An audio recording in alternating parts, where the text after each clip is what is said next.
According to the Mayo Clinic, about 30% of the general public complain of sleep disruption. About 10% complain of symptoms consistent with the diagnosis of insomnia. I intend to inform you, my audience, several facts about insomnia as well as methods to use to cure it. I may not be an expert on sleep, but I have researched the topic of insomnia extensively, and I now feel qualified to share this information with you. Habitual sleeplessness, otherwise known as insomnia, should not be overlooked. In fact, it can be very harmful to the body and mind if left untreated. Today I will cover causes of insomnia, effects of insomnia on the body, as well as methods to use to get rid of it. Someone with insomnia would show symptoms such as not being able to fall asleep, difficulty staying asleep, waking up really early and not being able to fall back asleep, or waking up feeling unrefreshed. According to Smith, these symptoms can be caused by a multitude of different things. Stress is a main cause of insomnia because it can cause your mind to keep going at night, so it won't allow you to fall asleep. Anxiety and other mental health disorders go hand in hand with stress because they don't allow your brain to get the rest it needs at night. Another example is if you have a big day the next day.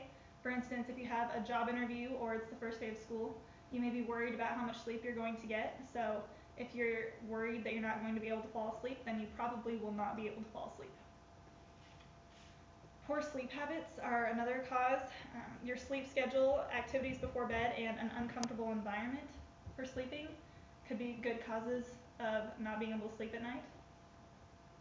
Medications, a lot of medications have stimulants in them, and so the stimulants keep your mind moving and they're not going to allow you to sleep at night, so you want to try to get medications without a lot of stimulants in them in order to get a good night's sleep.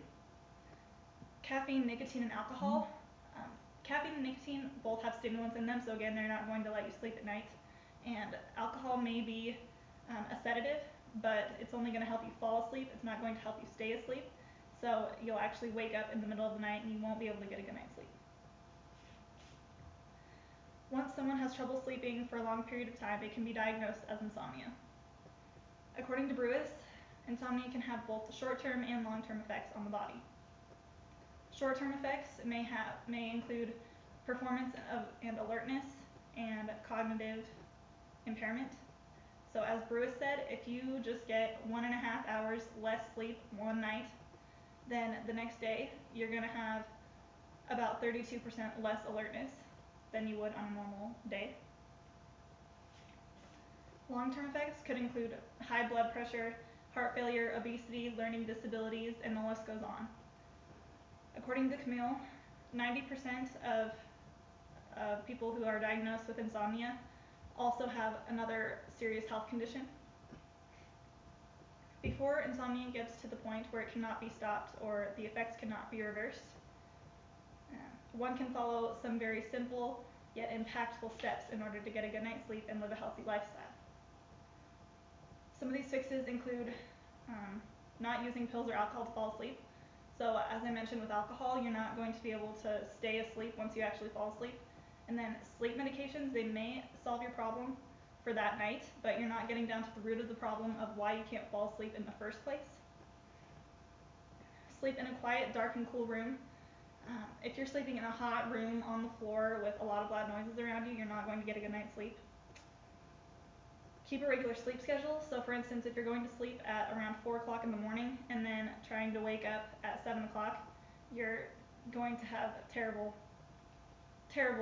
cognitive ability that day and for so on after that.